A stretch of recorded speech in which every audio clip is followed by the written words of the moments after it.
2026ஆம் ஆண்டு ஒரு புதிய அரசியல் களத்தின் புத்தாண்டு.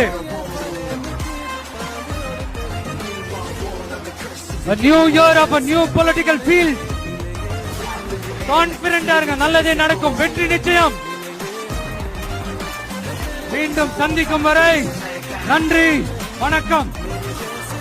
தமிழக வெற்றி கழகம் தமிழ்நாட்டு அரசியலின் புதிய திசையாகும், புதிய விசையாகும் மாறி அத்தனை அரசியல் அழுக்குகளையும் அடித்து துவைத்து நீக்கும்.